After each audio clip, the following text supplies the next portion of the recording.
All right. Yeah, at this point, it looks like probably go with d6. The reason I don't like pushing the pawns so early is if they play d4, I want to let them take, but I don't really want that queen trade. So that's why I don't usually start by pushing a pawn in the center at first, but, you know, we're going to get our setup here no matter what. Okay, interesting. Knight to d5. Let's actually just take, because then maybe we can get this, you know, c6 move, all part of the system. Maybe knight f6. I kind of like it. We can also take the center, which we honestly really should do. Technically the best. But this looks good. I like it.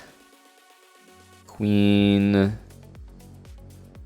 e2, play rook e8. Just thinking about it. Queen c7. I don't think this setup should surprise you. Okay, we see the castling, long castling. All right, time to get the pawns going over here. You already know. I mean, if you're gonna long castle into danger like this, let's make that threat. Takes is cover. I can actually take this and come back to b3. Like, my bishop's not getting trapped here, which is nice. Also, bishop to... I actually think bishop c4 is better. Forces the queen there. Now, I can go here to win material, but I'm also looking at queen a5. Looks kind of good. Maybe king c2, bishop d3 could be played, so we can definitely... Yeah, bishop d3. Is this just forced mate? I think it is. Bishop d3 and queen a1. Because look at this bishop. If the king wants to escape, it's got to move here or here. And neither one of these pieces can move at all. So it's literally trapped. I was going to go here. And then bishop b3 and queen a4 mate. But bishop d3. That's just it.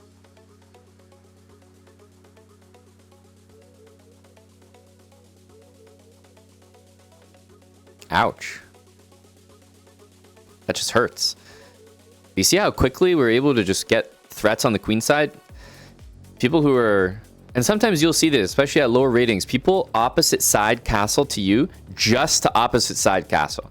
Not because it's good or the position demands it. No, just to opposite side castle. Because they just want the imbalance. They feel like they're going to checkmate you or something. But we're playing on the queen side in this opening no matter what. So the attack just plays itself. All right, so once again, yeah, we don't start with e4, but we go knight f3 in this series, and then d3, and then I feel more comfortable playing e4, because if d5, I can play knight d2 and recapture always with the pawn. That's what we want to do. c3 is going to be a nice move against the bishop here, so feels pretty good. Just going to get our setup. Okay. Queen c2, rook e1. Okay.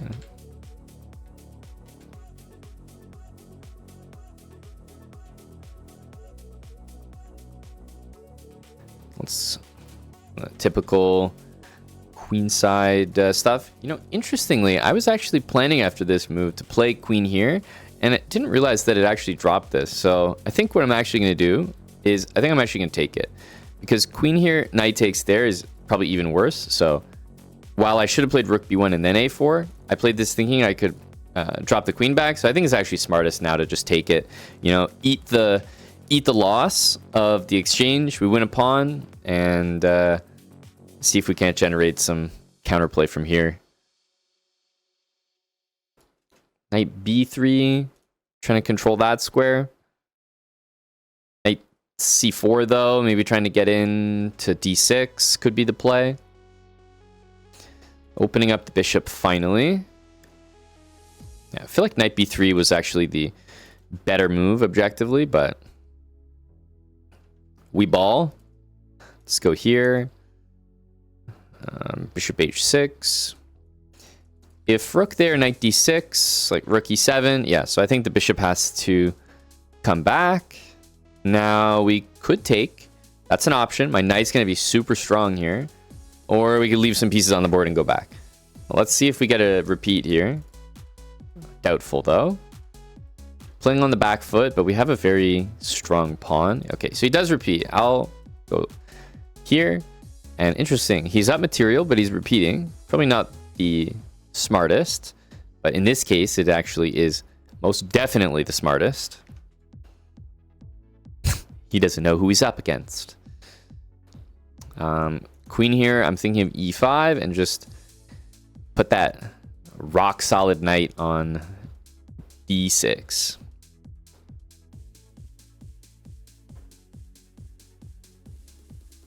Okay. I think b4. You already know knight d6 is what we want to happen. Definitely a good move there. I think we got to put that knight in.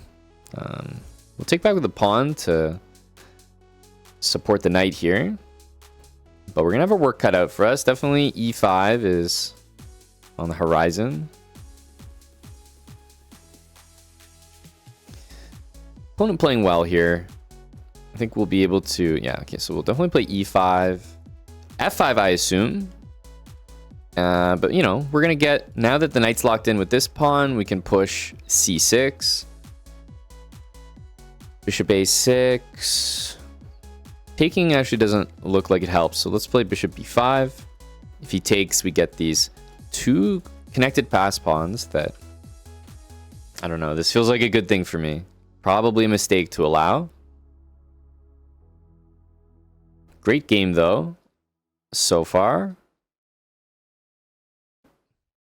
Probably just c6. If b6... Yeah, I'm trying to... Okay, b6, where's this rook going, actually? All moves look good. Let's go b6. I think rook here, c6 could be played. And rook here, we could take and go knight e4. That should win some material. No, I'm trying to make up for it. Knight b4 is a really clever move by the opponent early on. Preventable, but we didn't prevent it, so doesn't count. Rook a6, not a bad move at all. Takes, queen takes.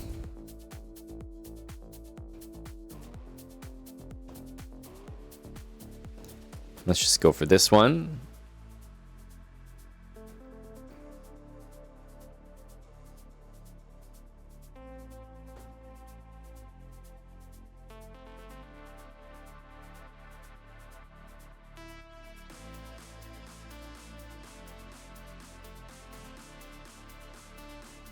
And take here.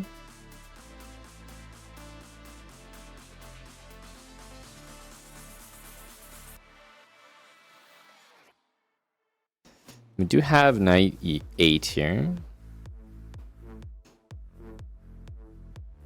And this rook can't make a back rank mate threat because all these squares are covered. A little bit unfortunate here.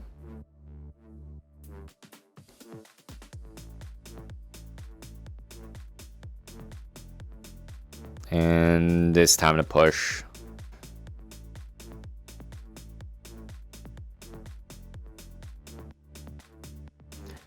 GG Reese. Definitely hit us with a nice move early on. But nothing to be too concerned about if we play rook b1, which should be the preferred move. So I would say this is a little bit sloppy. It's quite possible, by the way, that even after... Yeah, wow. Okay. The engine actually says that knight b4 is a mistake by the opponent. You know, obviously, for you and I, looking at knight b4, you have to assume for a 1000 that this is a good instinct for him to have.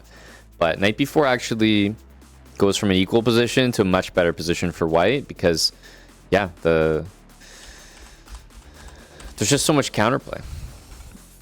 This is not the position that you want to have. Yeah, it ended up working out for us unintentionally. But if you don't want to allow that, rook b1, a4, and same queenside play as usual. Knight c4, maybe later develop the bishop.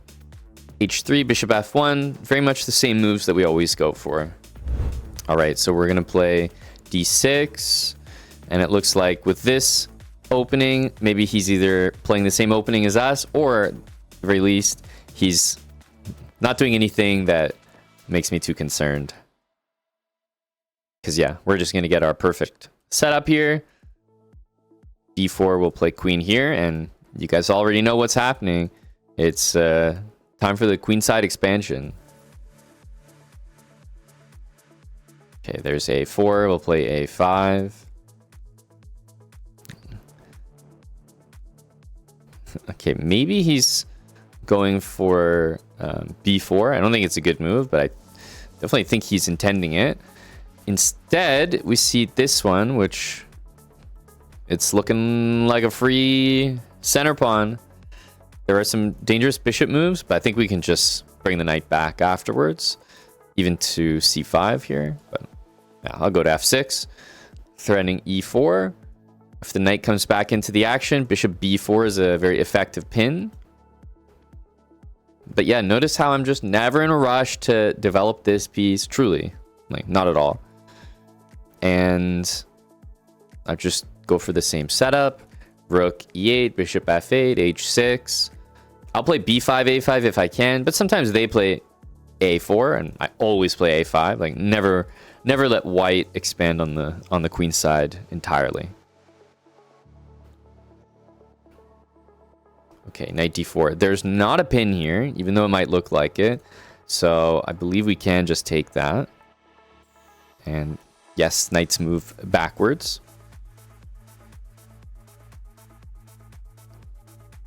Let's go. Probably just knight back, honestly. And finally, I'll develop this bishop. I know. Rook E8 as well. Yeah, we actually we're back in a pin there.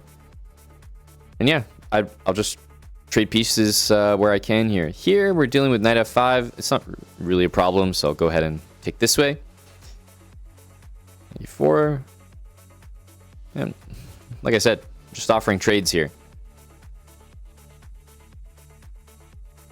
Okay. This one, he escapes, so we're going to play this so that when he forks us, we can just mate him. Perfect.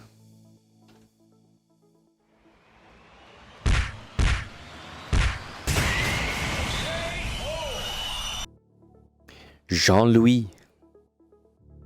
GG, Jean-Louis. Another very successful one here. Right? So simple. You know these are the next bunch of moves. Here, I'm on move 13. I've basically been on autopilot. Like, I haven't really thought about any of the moves.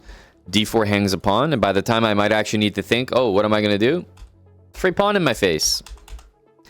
Just take and go back, you know? Not much to it. For the most part, if there's like a pawn here threatening D4 and I take with the bishop, then you can see the point, because if I take with a knight, I might lose a pawn. But otherwise, like, if you bring a knight here and they take, you're taking with a knight every single time. The knight can always reposition over here, whereas the bishop, for the most part, goes back to F8. So it's not a mistake to do this. Definitely not. I just think in most positions, taking with a knight is nice and easy. So I like to do it. And I like to have pressure on E4. Everyone blunders that pawn.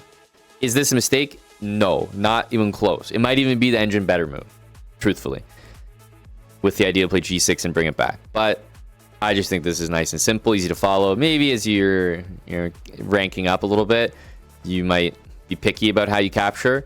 But the nice thing is, if you're recapturing a bishop here, you're already in a better position no matter what. There's like no situation where your opponent just gives you the dark square bishop like this, unprompted, and it's actually good for you. Or good for them, rather. Like, this decision is never good for you if you're white. So, nice thing is, you'll always be in a better position. Oh, this guy's not even here right now. Knight F3, D3, knight D2.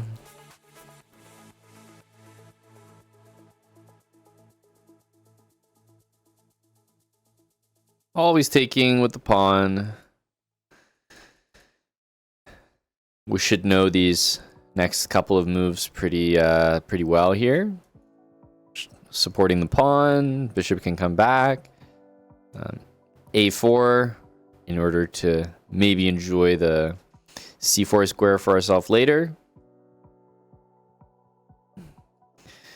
Okay, we have this pawn defended after bishop f1, so now we can bring the knight in. It's exactly what we want to do after that. And okay, queen c7. Yeah, queen c8 was not the best. Maybe he wanted to play that, but when he saw knight c4, he realized, no, knight d6 is actually the dangerous move. So at least he caught it. This one I don't really like that much. It does get us a nice square, but I'm worried about that e-pawn. So maybe we can even bring the bishop back, but I'll just play h3 for now. Simple move. Okay, queen there, I suppose, is actually threatening the e-pawn. Maybe knight e5.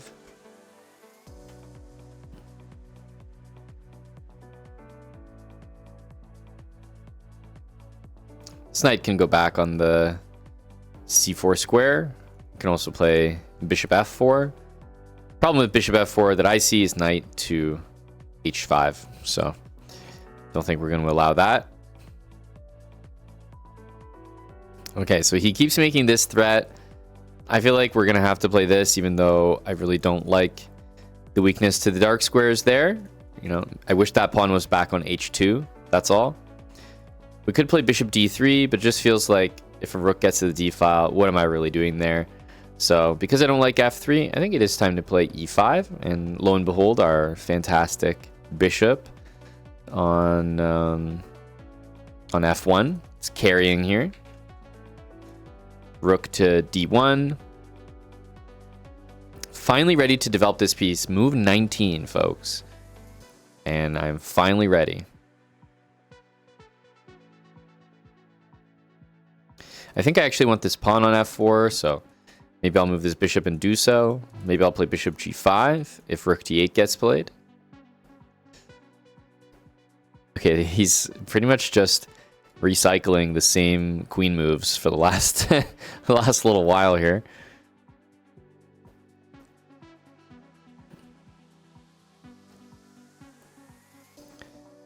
Okay, I'm thinking of queen d2 because maybe bishop here can be played. We can also go in like this, but at this point, I'm suspecting that this might be the move. Yeah, rook d7 looked pretty good as well. I didn't think that he could take there, because we should be able to win material on f8. It's kind of an interesting move. Wow, that's a very interesting move. Sometimes it's the genius of the low elo players that impresses the most. I feel like knight c4 is probably the move, but we always can sack the exchange here, and we'll have two pieces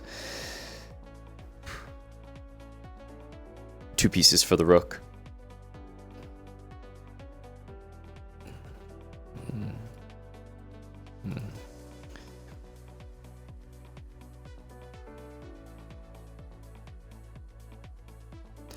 I like queen h6. Bishop takes on e6 is a threat, which he has dealt with. Maybe we can go here. Try to take it next. I have a feeling that threat alone may be sufficient to win. I don't know. It's not the most obvious. He does give us a good check there. I think he's playing well. I definitely think that he spots what we're up to, and I think that's the that's the impressive part. Actually, we can go just to d5 here. I'm expecting queen e5, which is a little bit unfortunate for him because I feel like he kind of had a defensive idea, but it's been thwarted.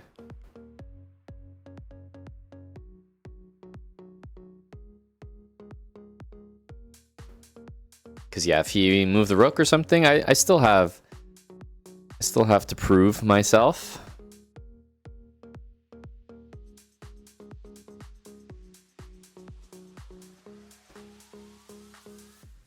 The F pawn is keeping my king safe. I think we're threatening bishop f7 and rook d8. Unfortunately, I don't see a way that he can stop that.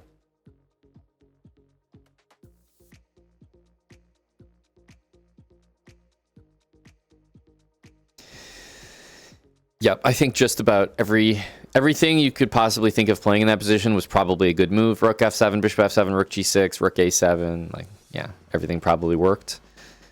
Unfortunately for the opponent here, but again, we just see the tried and true, the setup. E4, always making sure you can take back with the pawn. And then queen c2 lends more support to the pawn. So in cases like this, for example, bishop f1 would actually run into some trouble here. So don't fall into that. Just if you keep the setup in mind, you'll never make a mistake. But yeah, got to remember queen c2, a4, pretty much always a part of the setup. Bishop f1, knight c4, and yeah. h3 was the only move I was like so about. At this point, probably just developing was the way to go, but I don't mind h3. Certainly not a mistake. And then, yeah, position all of a sudden is quite good here, I think. Okay, let's see how he starts. Got a Dutch opponent here. Okay, so bishop c4.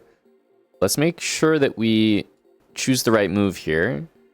Do things in the right order. First of all, attack the pawn. That's a guarantee. So if I play here, knight f3, e5, knight g5, big problem. So we need to play e5. Very important. Now if knight d7, again, big problem. So we play bishop e7 so that we can castle. We're ready to deal with that. And if d4, we play knight d7. So that's how we make sure that we're always ready to handle this position. Let's go c6. You could castle here. It's really no difference, but also we can play d5. So knight g5 is particularly poor. Okay, knight d7. Interesting. Queen c7. Just keeping it simple. A lot of people like to do this move. I have to say, it feels like the type of move that it could actually be a mistake, but they're playing it and they're benefiting, because I don't even think they realize like 94 or anything, but it does feel like the kind of move that people play and they don't realize even how good it is. So I've been impressed by the low rated players, almost always playing knight h4. In this case, because we can hit that and then take on e4 here, it's looking pretty decent.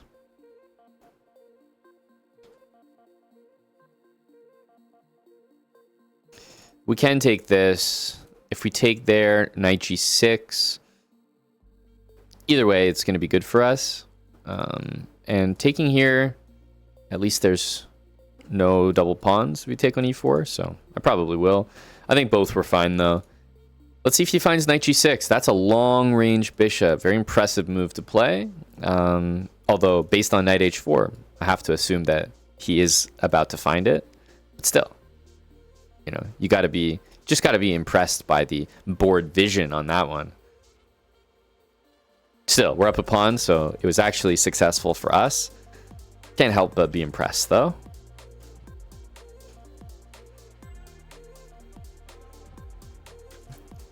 Bishop to e6, so immediately dealing. We want to trade pieces because we're up material. I'm going to play c5 here. Try to lock things up against the bishop pair. Do we take this way? Certainly looks like it. d3 weakness. This bishop looks terrible now. I don't see the future.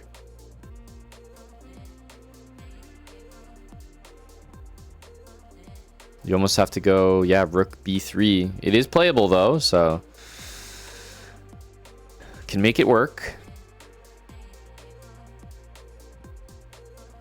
And even though e4 is there, after d4, I'm not 100% sure. I guess we have queen d6 with the pin, and then rook d1, knight g4. Yeah, we'll have to take here. Still, you know, playing very well, I want to say. Rook here, and there's still some problems. We do have bishop g4, which I'm most likely going to do. Knight g4, there's g3.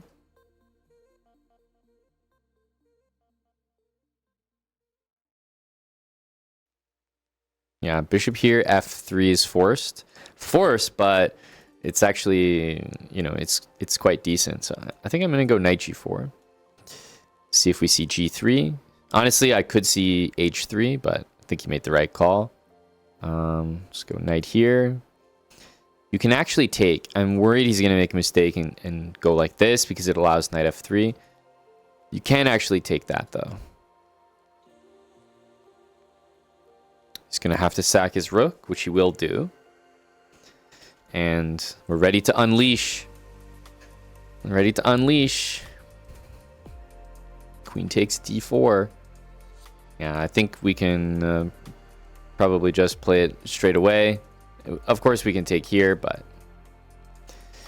queen takes d4 is a bit more satisfying. Oh no, my queen.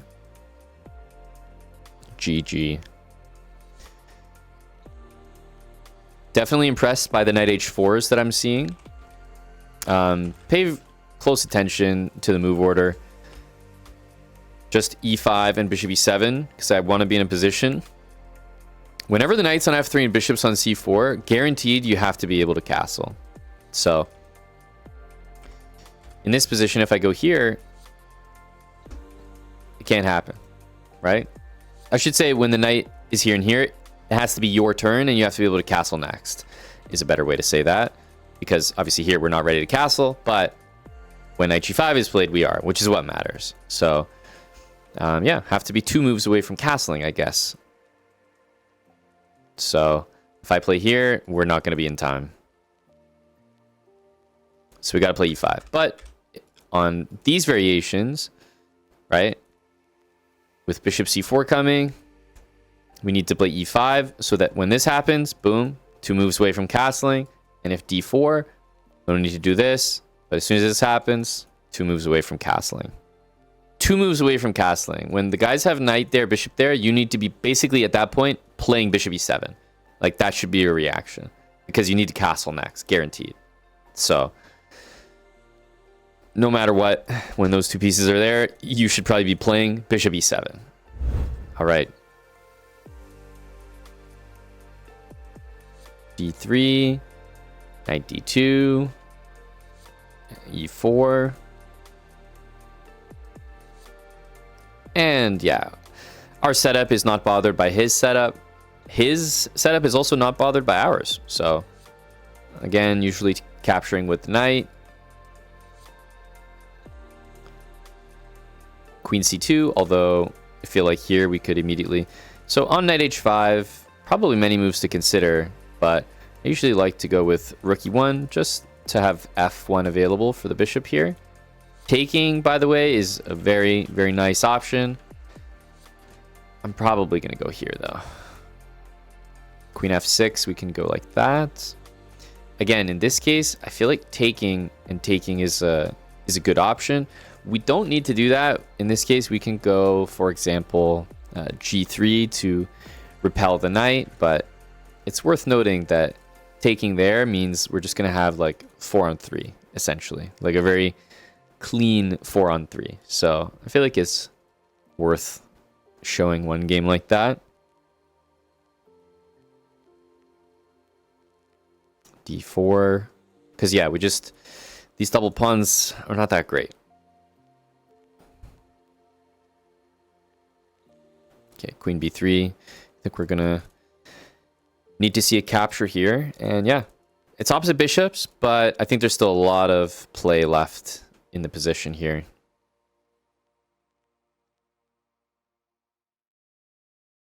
Bishop b5 looks like a very nice move.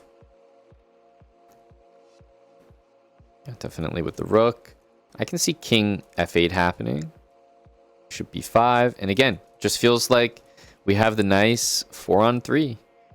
I know our pawns are doubled as well, but I promise you it's not the same.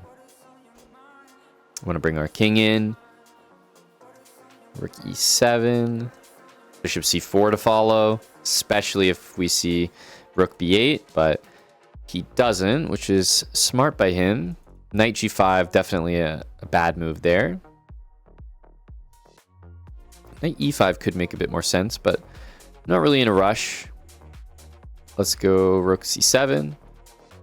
Hitting everything in the position.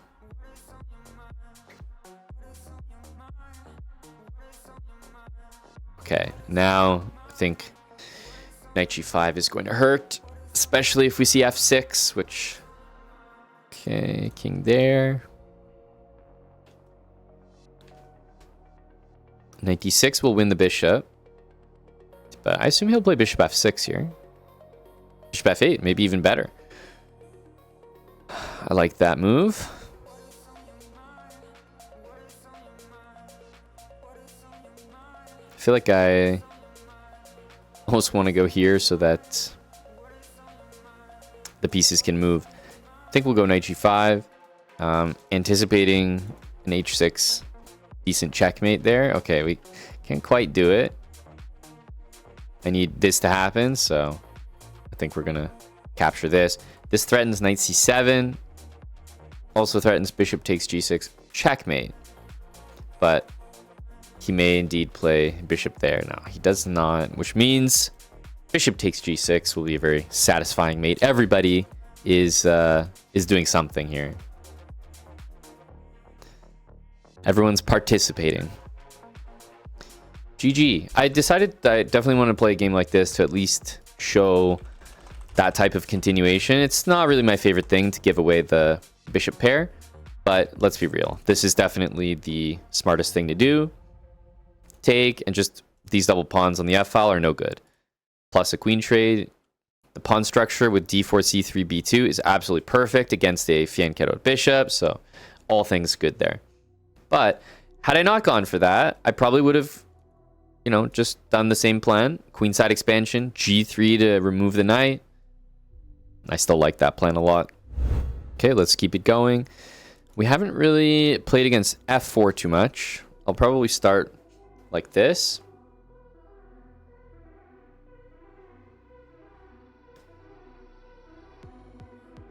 f4 is a new one. I'll play c6. I like to have an early c6 in situations where there's an f pawn because queen c7 to add support is might be needed.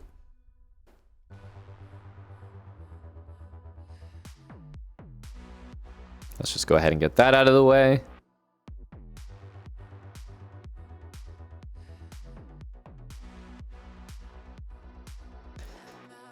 Castling and playing rook e8 is a very important series of moves. Got to get that in. All right, e4 is definitely happening next.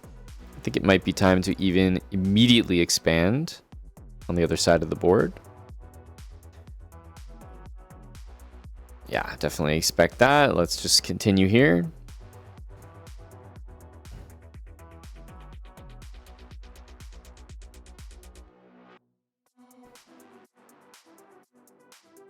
Okay, so obviously when g4 happens, we'll play h6 to not let him completely stomp us there.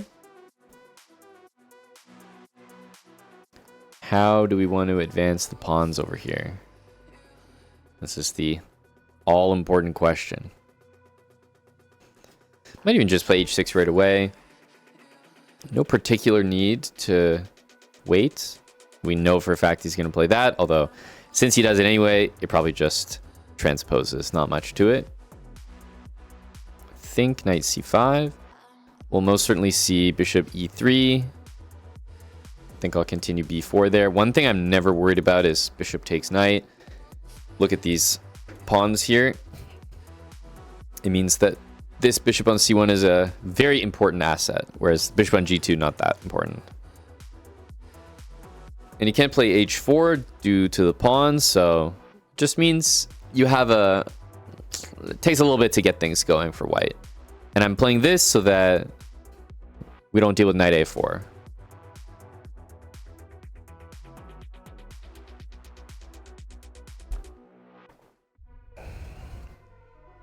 Nice. I think he's playing well.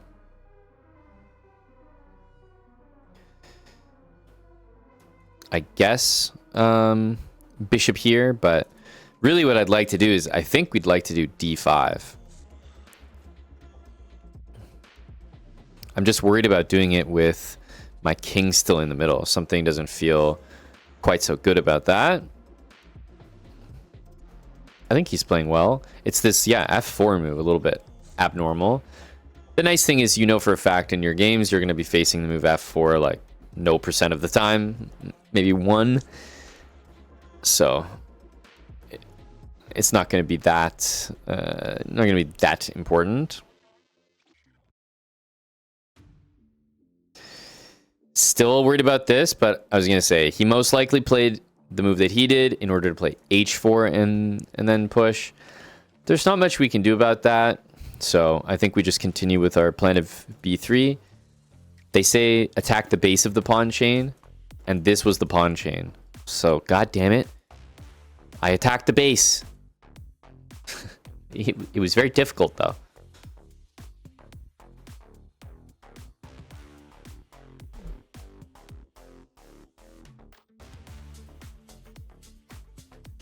This is why you attack the base. By threatening this pawn, we put pressure on this pawn. By pressuring this pawn, we're going to get credited with this pawn. And then this pawn. Hopefully it's like a... okay, so maybe what we could do here is...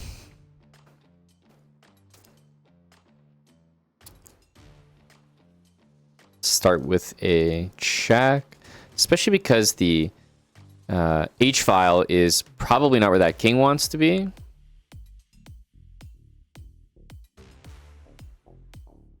Yeah, it'll be knight takes. So we got to start with this one. But we've got the f2 square, which is where we're headed next. I think there's only one move. I mean, yeah, you could definitely go to h3. But don't think that's what you want to be playing. Not only does knight f2 win material there, but takes... also looks kind of smart. Yeah, I think we almost want to take first. Because knight f2, he's going to sack queen here. I mean, it's a good position, but I actually really like taking. It seems like a tough position for him. Let's... ooh. Takes, this knight hangs. So I guess now we'll go for this after all.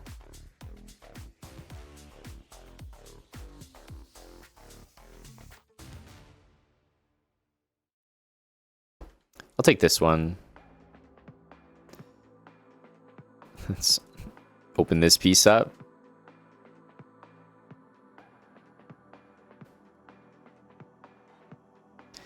GG. He got the speed going at the end, but at that point we had already won significant material.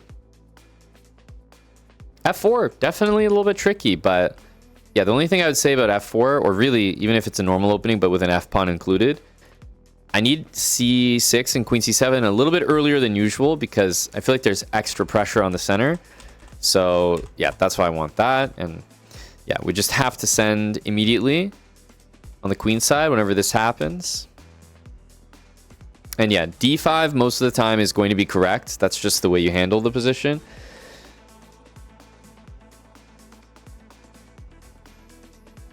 g5 is the move that was needed.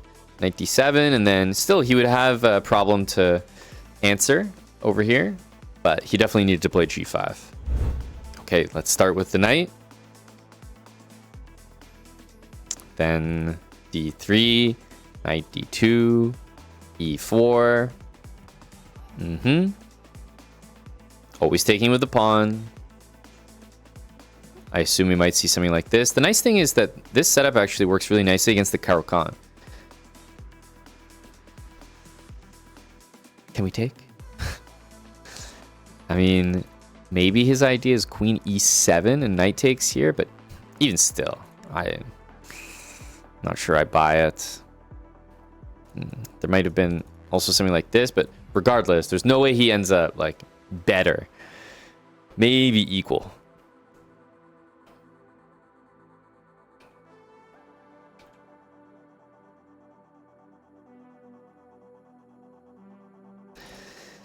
c3, queen c2, as you know.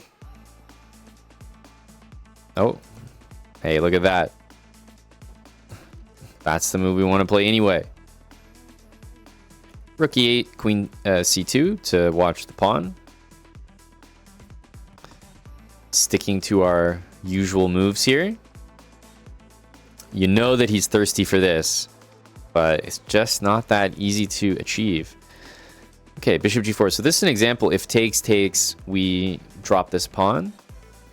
So maybe I would reconsider here. Like, for example, take with the bishop, right? So here, I don't like knight takes because of that. So I think we take here. He can make this threat, but we're going to shut it down with g3 or with knight back to f1. So let's see what we want to do here. I'm almost certain that it's g3. He'll get this, but yeah, I do feel like this is good. Actually, after knight there, we could bring the bishop back to e2. That might be the play. Just stop knight d3 altogether. So probably a smarter move by him going this way rather than knight e5, which honestly looked more tempting because now he's got this.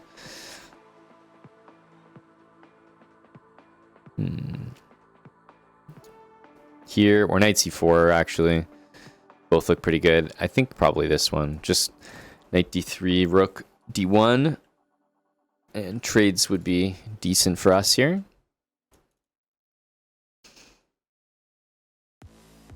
Yeah, queen takes was fine as well.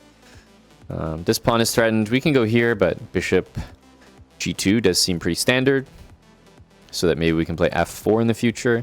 I really like bishop g5 next because that knight, we're threatening to take it and double the pawns, and the knight doesn't really have anywhere to go. And I think that move became a little bit stronger now that there's a pin.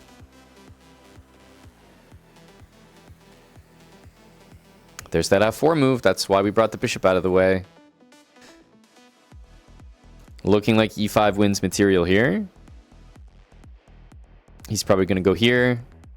We're going to fall victim to a spite check here, but it's only a check.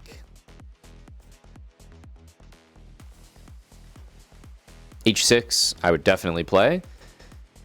If we take, there's rook takes and takes, so I think we will play bishop h4 for the moment.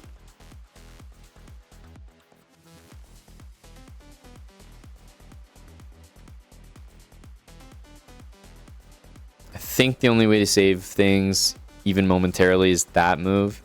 Certainly, it's the move I would do. Yeah, got to give it a go.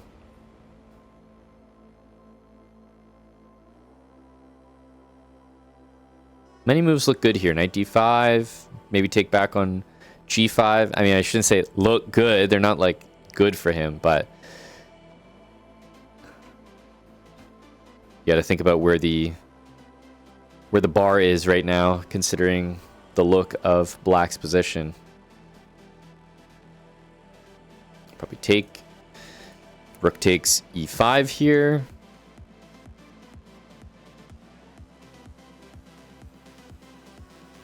Covering knight e3, gaining tempo.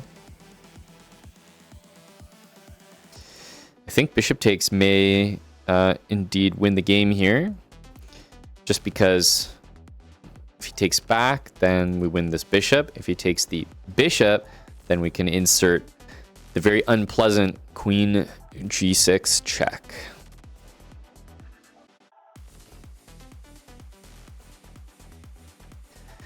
Very unpleasant.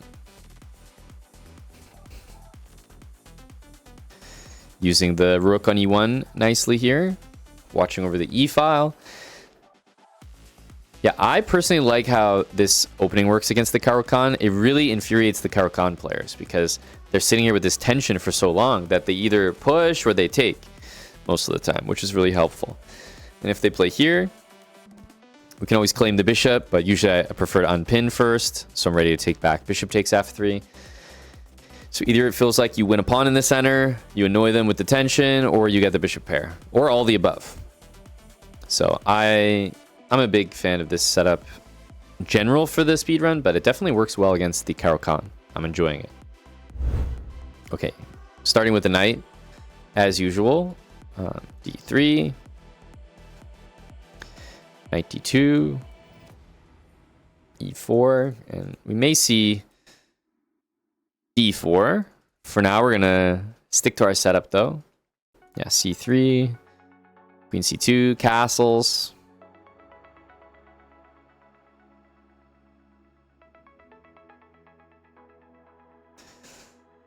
Okay, d4 played. Most likely we'll play a4 and knight c4 next. Of course, including our classic rook e1 move. Okay, this looks like an h3 moment.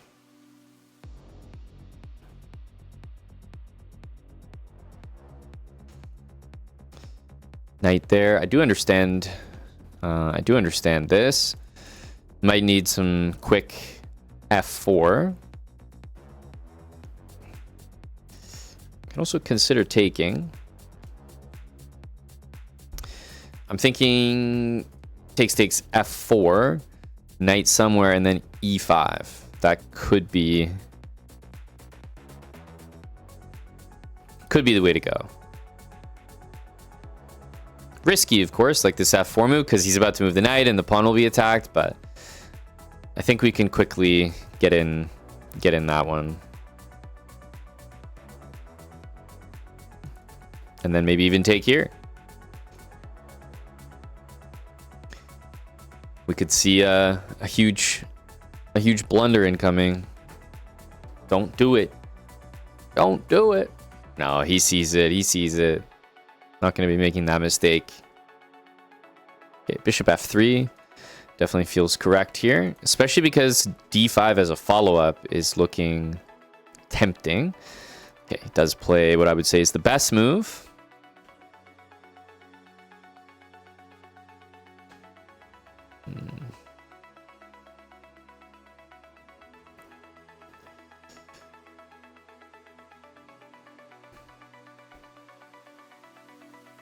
Let's go knight e4. Yeah, I was kind of expecting rook b8 and then d5, but now d5 looks too suspicious. Just handing over a pawn for no reason. Okay. f5. There could be some smarts to that move. It's definitely going to be a very loose position. I suppose we'll go back, but I have to say, I actually really, more that I think about it, I actually really like the move f5 by him. Interesting. I wouldn't have considered it. Just because, of course, we can take, but, you know, we're in a position where we don't feel fully developed just yet. Queenside bishop, but I'd rather be up a pawn and have that problem than the opposite, so. Here we see the downside of f5. It doesn't mean f5 was a mistake when it happened, but I think the follow-up was incorrect. Because I personally liked it. I thought it was a good idea.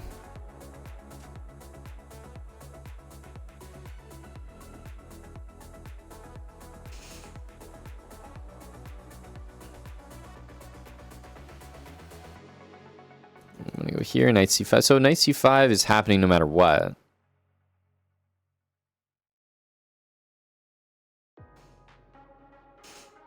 I think just bishop d2, knight c5, queen c4, rook c8. Maybe we can take. Perhaps with either, but I feel like I would take this. Yeah, I'm not gonna lie. Taking there's some problems with that position. So maybe bishop b4 is needed. If we play b4, knight takes a4, possible. I think I might do this. Because if the knight moves, we can throw this in and probably grab that pawn. Depends where he goes, but like knight e4, for example. I think we can grab that. Yeah, this one I was... I thought I had this, but... Yeah, maybe it's safer to take this one. Move this rook. Knight d3 actually did work out. Credit where credit's due. But we have a nice blockade here, and we have a nice protected pass pawn. Definitely get our king the heck away from that. Don't want anything to do with that diagonal. Rook b1 to play this doesn't really help. Wow, that is... Whoa. That was insanely aggressive. g5. I feel like his heart was in the right place, but that was madness. After a nice... Kind of a nice calculation with knight d3. That was a little out of the blue. He imploded. He had a good position there. Okay. Ooh, let's go here. Take this one, put the rook down.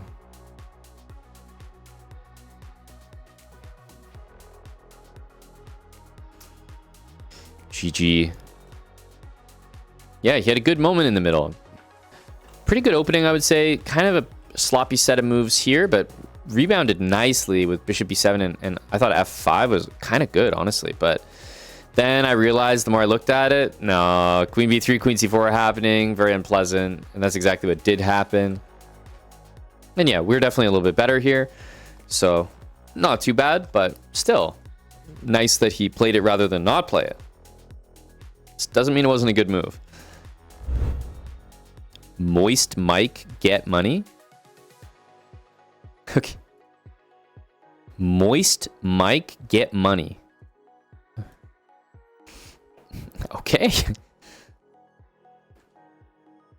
Big energy from this username right here. Moist Mike get money.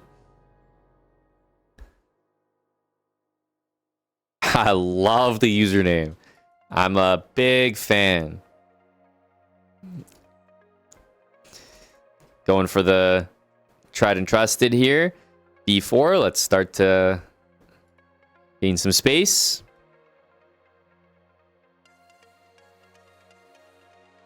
Okay.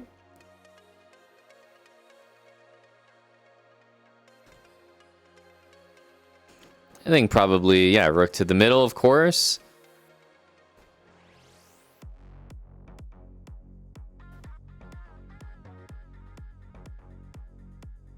Queenside expansion. We'll just develop here.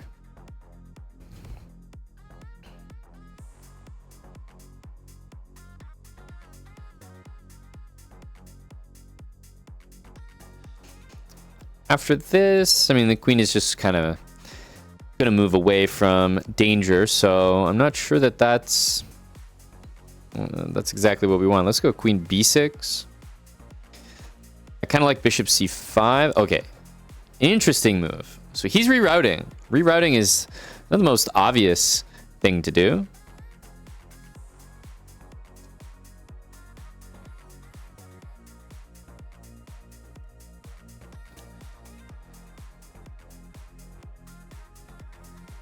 Let's play this. We want to control that square before he even gets the idea in his head. Let's attack it. King g7, h5. This pawn structure is perfect, controlling all the squares that the knights could go to, including this one. So yeah, e5, and then this pawn structure I feel like is perfect. And yeah, you can't go there. That's exactly what I was expecting there. And I think takes h3 is yeah, I think we're gonna get to hit him with a puzzle-esque type of move here. Yeah, we can just take this. We're gonna combine these tactical ideas. What's the best way to do it? Probably takes and mate. Although, as you can see, there are many ways to try to do it. But I think this makes sense.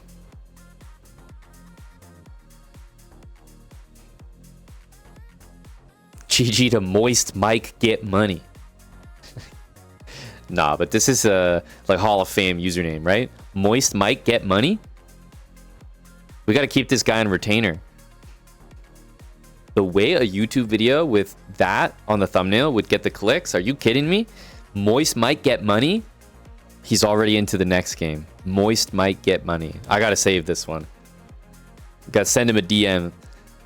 We gotta get Moist Mike get money back, because that username right there, that sells tickets. E4, D6. Okay, once again, gonna be careful with our move order. First things first, let's attack here. Now, if we take, you know, there could definitely be a little bit of bishop f7 action, just because sometimes people play knight f3, so we take. Here, technically, if we take, there is bishop f7, check, check, and takes. It's not really something that I'd like to do. We also see that this move is happening. So in order to kind of take care of everything here, I'm wondering what the best move is, because here, queen b3, it's like moderately successful. So do I see a way to keep our system? Not really. But you know what I might be able to do? I might be able to go here, allow this, play e6. Okay, he goes here. Interesting. Let's play c6. I'm still waiting. Okay, he's not, yeah, he's not really on the moves that I was expecting. Okay, I think we're good. So we still get our setup here.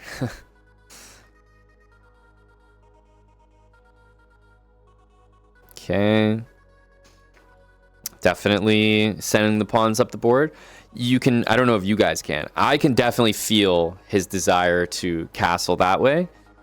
It's just the way he's been playing seems to be setting it up.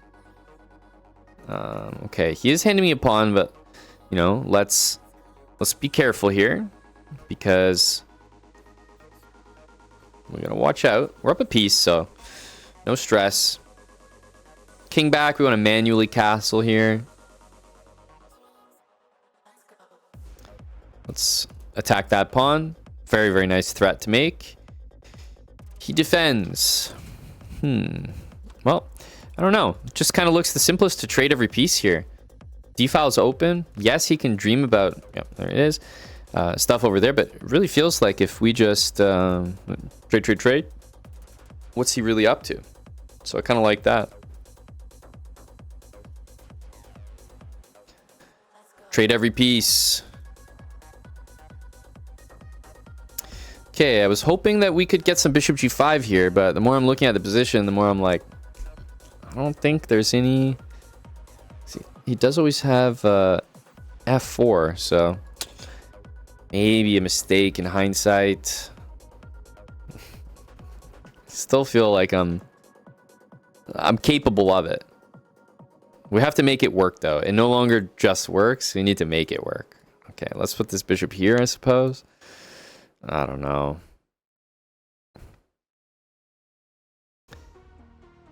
We're desperate. We're desperate.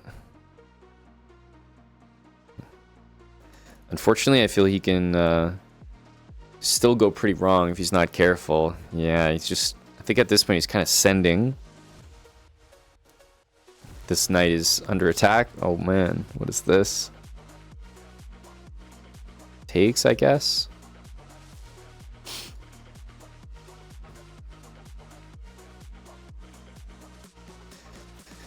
Try to take on e4. Otherwise, bishop d6 will win. Yeah, taking on e4 seems reliable. I think he's going to play here, isn't he? Yeah, he does. This check, I think, is just a check. Scary looking. I think it's mainly because we have bishop g5 mate. You know, something like this. Can we go here? I guess at this point we just play this. h5 is clever though. He was definitely cooking up like some sort of checkmate there. Oh, I respect it. That's mate. Oh man, Hassie is not even gonna play any more moves. He knows what's going down now. Interesting. In a weird way, he played a good game. Like, it definitely wasn't a good game. He hung a piece, but I get the feeling that this is the type of account that can gain some rating from where he's at. He had some speed. He had some pretty good intuition, because once he blundered the piece, I feel like he didn't make that many more mistakes after that. And his quick moves were mostly on point. But because he played so quick at the start, he just like blundered a piece. So that was really bad. Yeah, I did things in a weird order here. 94, I assumed maybe he was planning this. This isn't really a problem, you know, but it's definitely nothing to do with the system we're trying to play. So I avoided it, even though I think it's the best move. And in the end, we got our setup. So I was pretty happy about that. And you guys know the drill. Queenside pawns. In the case where I think he's clearly delaying to castle, sometimes I also delay. Just no need, really. Push the pawns first. I feel very safe in the center. There's no knight g5. The d4 doesn't matter. We always take back with the pawn. So even leaving my king in the center, actually feel pretty comfortable with that. Okay, we start with knight f3.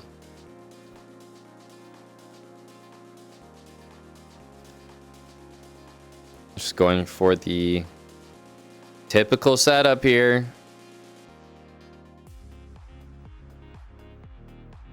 Okay, so he's got some things, let's say, similar going on. I think I can keep pushing.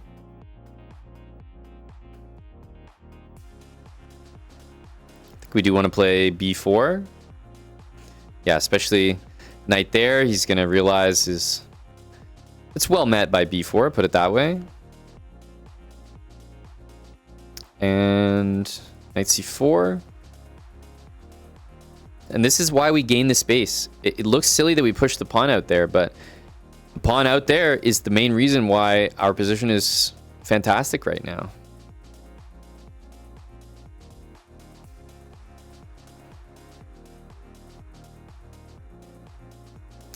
I want to put the bishop here, but I didn't want to deal with knight g4. Pretty standard that I'm going to be against the move bishop e3 until I see this.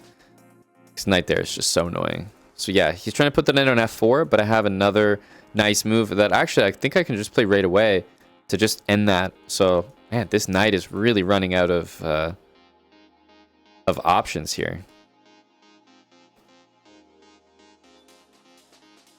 Do we go there? Knight d6 looks pretty good. Bring the rook into the middle. Okay, he did just hand me that pawn, but we almost may be able to do better than a pawn here. Let's start with this, because if queen here, then actually the queen's trapped. Queen here runs into bishop d6, and we win a rook. So overall, just nasty. In fact, queen here, knight b6. And knight g5 again traps the queen. So the queen would have to stay on d8, but then we're winning the rook for free. You can see how nasty this is. I promise you, this whole thing was created from this a-pawn. You laugh, you scoff at the a-pawn when we play a4, a5. Like, what the hell is this? Fake good chess. I'm telling you, this caused everything. All these nasty dark squares that we have. The fact is, he tried to play knight c5 and get some threats going. What did I do? I played b4. When I played knight here to get threats going, he can't play b5 because I have my pawn there. So it's very, very effective. Yeah, I think we just take here because the queen's going to go there, and then we trap, pretty much trap his queen, because if queen d8, we can take here again. Oh my god, this is like a roller coaster he does not want to be on right now. This is brutal.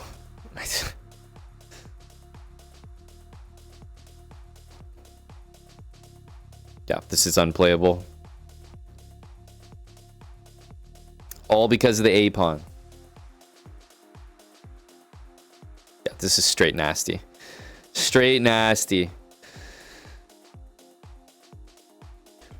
As I always mention, anytime someone's doing a fianchetto setup, it actually has zero bearing on our opening. Meaning, we always get a very clean, easy setup. Right, rook e1, queen c2. This is like the most standard position. And then immediately, queenside stuff. Yes, as long as I can play on the queen side, I will. a5, yes. Bishop f1, keeping all the standard ideas. I was going to play this move anyway. The fact that he walked into it with that. Knight c4, pretty much always our standard idea. Probably the only thing to remember here is just h3. I don't know. This is a fine move, but I'm not a fan of allowing this. I'd probably move back and then here, so save some time, do it anyway. And then once again with the bishop on f1, g3 is such a good move. Stops knight f4. Bishop's watching the h3 pawn, so we're not concerned. This knight's phenomenal, and these pawns that we pushed up are winning the game over there. I mean, yeah, all these squares that we can move to, this is all from this queenside expansion.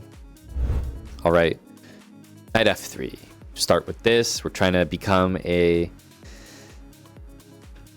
big new 1100. Okay. Okay, boss. Here. Mate. Maybe? I was thinking, could we set a trap? He goes bishop here, so I have to give it to him. There is no knight h4. How to handle. Really, the best advice would be don't move your bishop here. And we have like 50,000 good moves to make. And I don't think black really has as many useful moves to match. Now that we're in this position, I mean, am I castling and allowing bishop h3? Probably not. Can I play knight h4? No. Even h3, he can still take on g2. So at this point, I think we have to probably take this. So just let him take and then take it back. I think that's probably the best. We can play g3. Keeps it a little more standard, but yeah, it does feel like take here, take that. That's probably the way to go.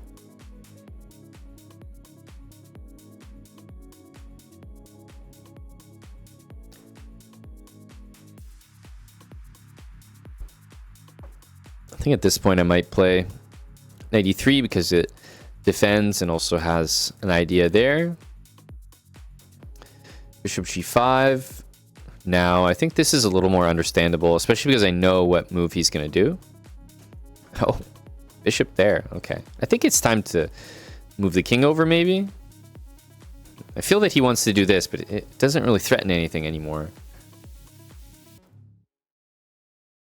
And the greatest move of all time, rook e1, allowing us to play bishop f8. Okay. Well, he's putting all the pieces on the last row, which means it's time to push in the center, right? At this point, you don't even need to calculate because you know damn well if you push in the center, you got this many pieces developed. If your opponent's trolling like this, open it and do not calculate anything. It will work for you. I promise you. Like when I played d4, I was actually hanging this pawn. Did I even for a second consider that? No. Because I know it just has to fail. There's no way that works.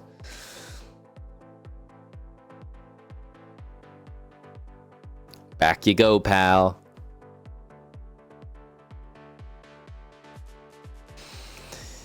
Ooh, king there. King there is quite something.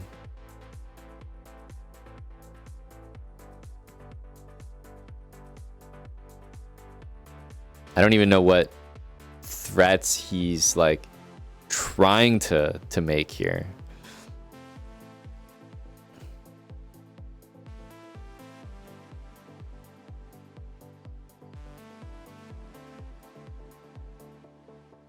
Many ways to try to win this position, but taking here followed by e5 looks pretty good. Also h3, I believe, traps the queen here, so something to watch out for. Also not something I think he's going to be able to prevent, even if he sees it coming. Knight d5 looks insanely good. Yeah, we're just going to go here.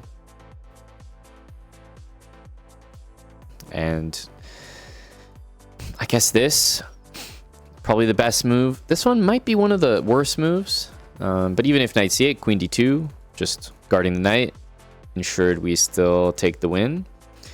Based on what based on the gameplay I'm seeing from this guy, this looks like a guy that plays on. You know, he just has that play on energy to him.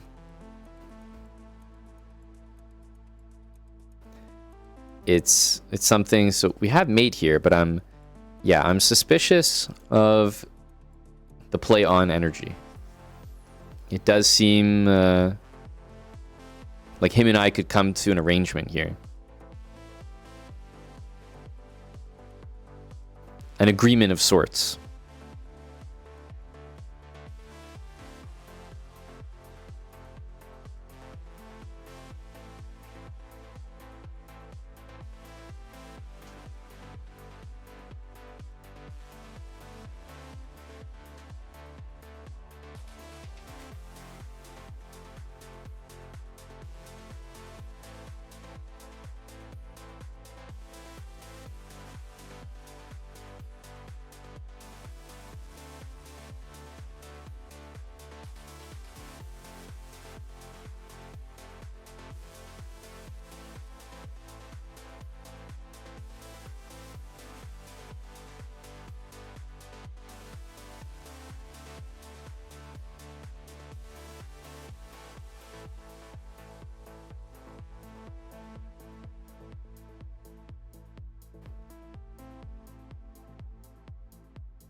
It's funny because the pawn that I need to promote is actually this one.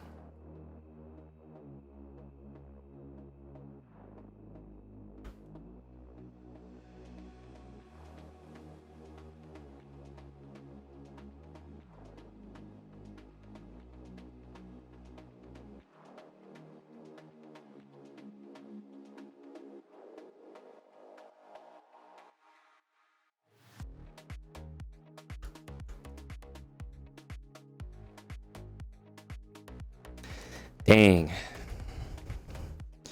He ran out of time. So I think it was still possible now to pre-move everything back to G1 and then pre-move it again. I think there was just enough time. But unfortunately, he ran out of time. A close one. GG, good fight. I felt the non-resign energy, and I think I was reading the room there. I was reading the room correctly. Do you guys agree that after seeing this opening from someone, like, just it's legitimately clever, because castling, you can see how something like this could cause a problem. Like, of course, there's 91 and you're not lost, but you can just see how he could get some easy wins like that, right? As soon as you see this, that just feels like a non-resigner. That just, to me, that gives non-resign energy. That person is willing to fight to the death. I don't know if you feel that the way that I feel that. But we'll take it. That's 1100.